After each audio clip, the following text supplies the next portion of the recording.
flow, and you're welcome to ask any questions you like on any topic you like.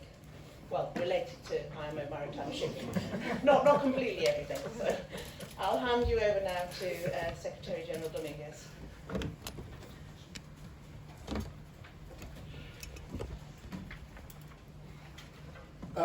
Thank you, Natasha. Good morning to all. Sounds better. So we're all awake and ready for this.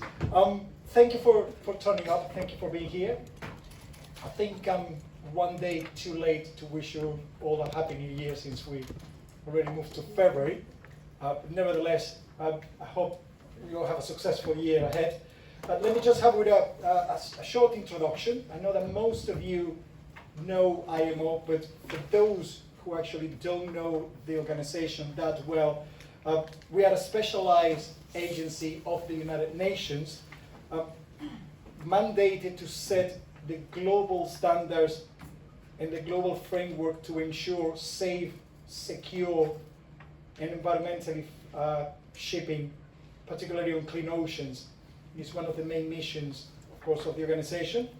We have another 175 member countries that form the IMO, and the ones that go through the decision-making process. And of course, we regulate over 50,000 merchant ships trading globally. Now, I'll do an introduction of the main areas that I'm focusing on in the next year, in the few years ahead. And I have divided it in 4 specific strategic priorities. The first one is our work, and it's the regulatory process that regulates international shipping. And here is where we as a Secretariat support the member states in the decision-making process. And we have an array of topics that we regulate in order to make shipping, as I said, safer, more secure, and more environmentally friendly. And in that respect, I'm just going to highlight a few of them, the key areas, just to give you a bit of a flavor of the amount of work that it's carried out by this organization. Let me start with safety, which is the fundamental reason for the creation of IMO. And this year, we're celebrating the 50th anniversary of the Convention on Safety of Lives at Sea. And the theme that we have created to celebrate this milestone is navigating the future, safety first. Now, within that convention, of course, we go from the design to the different cargoes to the navigation aspects of the ship, safety and security in general. There are other instruments that then work together with this one, in particularly the Convention for Certification, Training and Watchkeeping. And this is focused on the seafarers themselves. Then, one topic that I'm sure that you will be following as well is some of the external factors that affect safety and security of the ships. We have the current situation ongoing on the Red Sea. And of course, there are 3 key messages that I would like to highlight and will continue to maintain. The first one is the safety of the seafarers. There are innocent victims being affected by this situation. They are doing their daily job, just like you and I, in order to have all the goods transported around the world for the well-being of the global population and the benefits of the global population, and they should not be targeted in this respect. The second is the principle of the freedom of navigation that would allow trade to continue to flow globally. Over 80% of the global trade is transported by ships. And the third one is a de-escalation of the situation in order to come back to where we were before and not have these negative effects. I have addressed the Security Council of the United Nations early in January, and this was my key message to all of them. And of course, also continue to call for the immediate release of the vessel Galaxy Leader, and in particularly its crew. Beyond that, we have the ongoing situation in the Black Sea. And last year, in December, during the assembly of the organization, an agreement was reached for us to carry out an assessment on the effect that the current conflict is taking on Ukraine and how we can assist them for them to go back to implement the IMO instruments that would allow them to continue to provide the service that is required when it comes to shipping. Another topic that was addressed during the assembly is the situation of the dark fleet and the shadow fleet. And here we call on member states to uphold their responsibilities when it comes to implementing the IMO Convention. And from our side, we continue to modify and enhance the support that we provide to the member states in implementing these regulations, and of course continue the communications with all of them in order to enhance this part of the work of the organization. Let me address then all the topic that actually has put IMO on the agenda, in particular in the last few years, in this decarbonization. Last year we adopted the GHG 2023 strategy, which has given that certainty that the industry was calling for in relation to where we are heading, and is towards the decarbonization of the industry, of the sector, by around 2050, with specific milestones in 2030 to reduce emissions between 20 and 30%, and in 2040 to reduce emissions between 70 and 80%. And a key goal also established by 2030 is an uptake of 5%, of up to 5% of renewable fuels. This, of course, it's just the goal that we have, and now we are in the process of carrying out the necessary assessment for the adoption of the measures that will allow us to meet those objectives. And the time frame that has been set up by the countries of the organization is to finalize those discussions by 2025, have the measures in place and implemented by 2027. We cannot do this on our own because there are several factors that will be external to the organization. One example is the energy sector that needs to provide these fuels that we and other industries require to meet the goals. This goal that is embraced within the Paris Agreement of 2015, and it's one of the paramount goals of the United Nations in protection of the climate. The oceans agenda, keeping with the environmental theme, continues to grow. We participate very closely with the United Nations Environmental Agency when it comes to the development of the Global Plastic Agreement. Of course, IMO has been regulated plastic from ships for many years, and we have our own strategy with several goals, in particular phasing out the single-use plastic by 2025.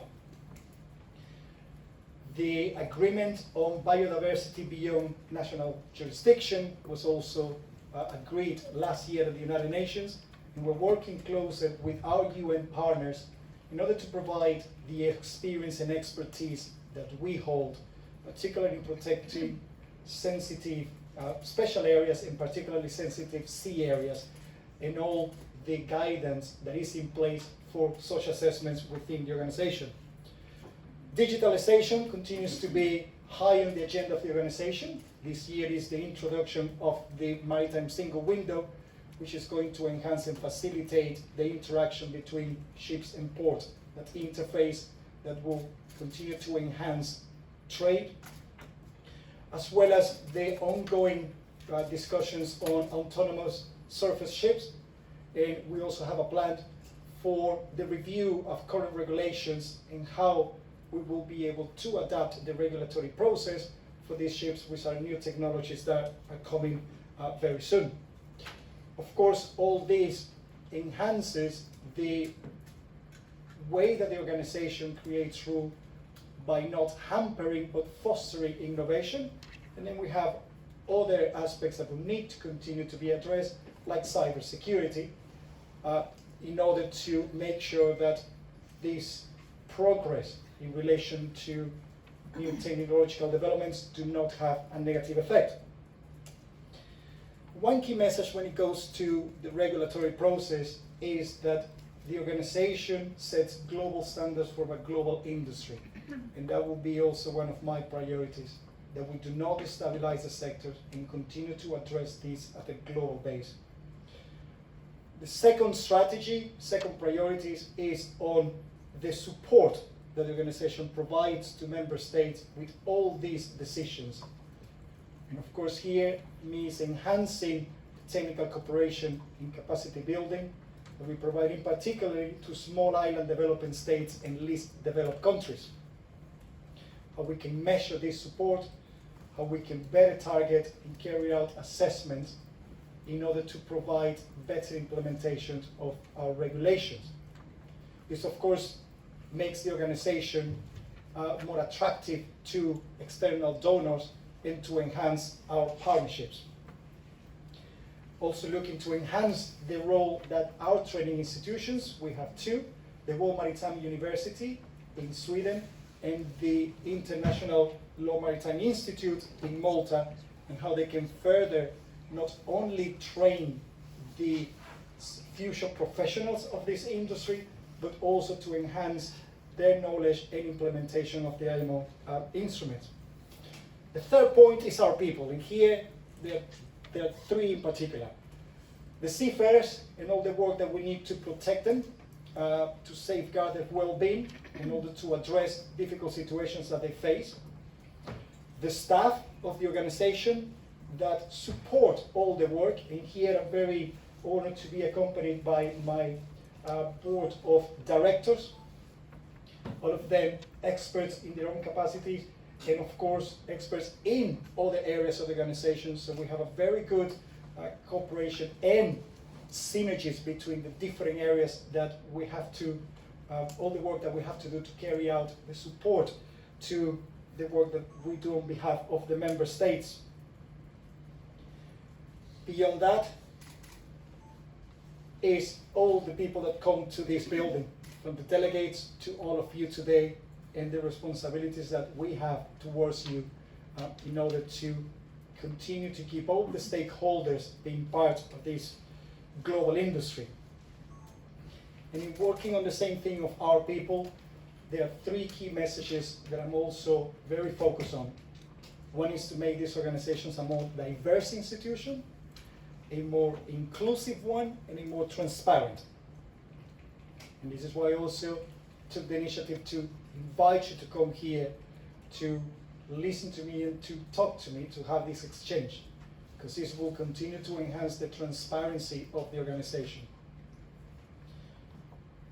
In doing that, I have taken some small steps internally. First, I have a gender balanced senior management team. I also have publicly declined any invitations to participate in an event, sit on a panel where there's no gender representation. And additionally, continue to focus on multilingualism and enhance the reaching out of the work of IMO. The last one, and I left this one just to close with a few remarks and then open it to an exchange of views, because I think that the conversation will be more productive once you start engaging with me, is the image of the organization. And I really want to work on that. It's a global industry that, as I said earlier, is responsible for over 80% of trade around the world. We know how indispensable shipping was during the COVID pandemic. It's the only mode of transport that continued to operate non-stop, even though it had a very negative detrimental effect on seafarers that did not get the necessary healthcare or assistance, and some of them were stuck on ships for over 2 years.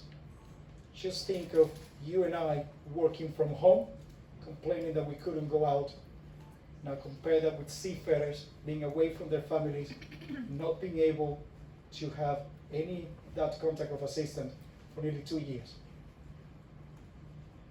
It's a lot of work that the organization is doing and continues to carry out when it comes to the environment. Yes, we are responsible for 3%, around 3% of global emissions. That's less than other sectors, but we have taken it very seriously. And after the Paris Agreement, in 2018 we became the first UN agency, the first sector, to define a strategy and start introducing mandatory measures, not voluntary applications, but mandatory. And it's exactly what we're doing now with the 23 GHG strategy. And one area that is important for me is that we engage with the media so you understand our processes, you understand the challenges of the organization, you understand the progress that we've made, and that it's also welcome and acknowledged. And we also learn from you, just as we learn from everyone else, when there are certain concerns. And either means that we are not explaining ourselves or sending our message the right way through the right channels, but that there's more that we can do and we can take that on board, but also to seek better understanding between all of us. And that in a nutshell is the vision and the plans for the next few months, the next couple of years. I've avoided going into specific details on the different topics because I am aware that you will have some questions and I prefer to start it that way. So I'll stop now before I bore you with an even longer presentation. But let me hear from you now, and feel free to ask any question. Thank you. Thank you. So if you can hold up your hand and then use the microphone in front of you if you can, and if you can say your name and the publication you're working for. Anyone wants to go first?